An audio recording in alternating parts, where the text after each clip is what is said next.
Hey YouTubers, how's it going here? The one and only KCarman88. I thought I'd take a little time to introduce you to the new project of late 2020 and 2021. You all saw me driving a video of this car with a mirrored image, and all you think it's a rear right-handed drive car. It's not. It was just my phone. But we're gonna start off the basics here. It's a 1988 Plymouth Reliant K America Series. Why America Series? Well, it's an 88. And in 88, they started calling them America. It's a 2.2 Mexican-built car.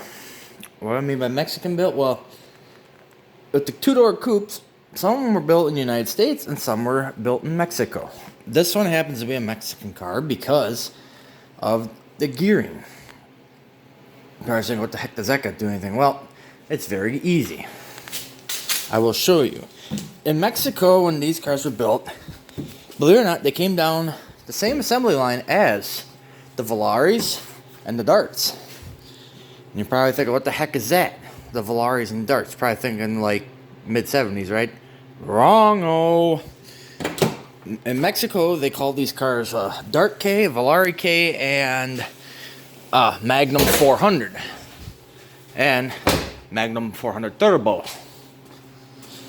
And they were a cool car. They actually have a gauge cluster for one of them, believe it or not. But we're going to open the business end here, and yeah, a lovely nice vice grip. I should run out to the hardware store and get me a new battery clip and fix that. That's bad.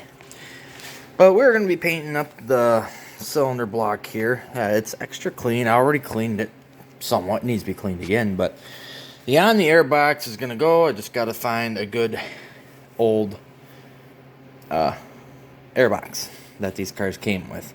The reason why this one's better, my friend who owned it said they're more efficient. Yeah, more efficient, but I don't like how it looks. It's for an Omni. It don't look great. We've currently been battling a problem where it warms up and it don't run right. So I think what I'm going to do, I'll plug the coolant sensor back in here. That's the problem. When it gets warm, it likes to bog and just cause all sorts of problems. But I only paid $1,000 for it, and it's a fairly rare car. You could thank some ghetto people for doing that. It was like that when I got it, so I can't do anything but that. And the door is locked. How unprepared.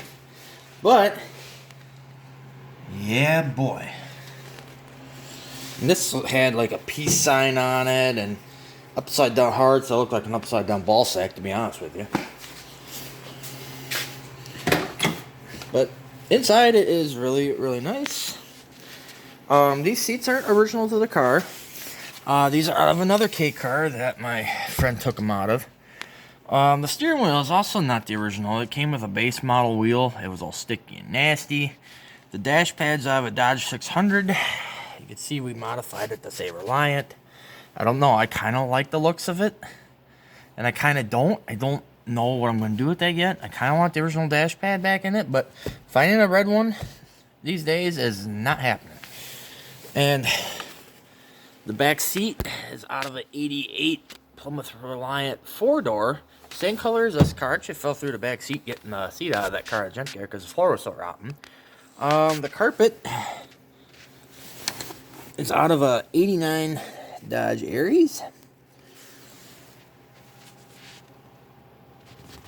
That's also been nicely cleaned up. It needs vacuumed again, of course.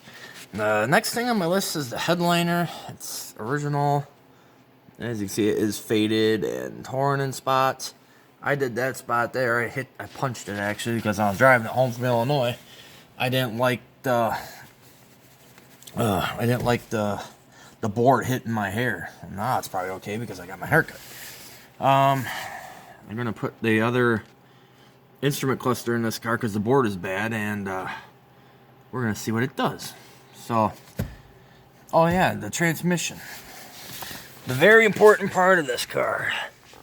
It's a 5-speed. It's the only reason why I bought it. It was on my bucket list. 5-speed, no air, no power steering. Very basic. I do have the heater box for it to convert it to AC, but I don't know if I'm going to do that yet. But the transmission. back to that part. I think we can see it. No, I had to take off the whole airbox. Okay, well, I'll just explain to it.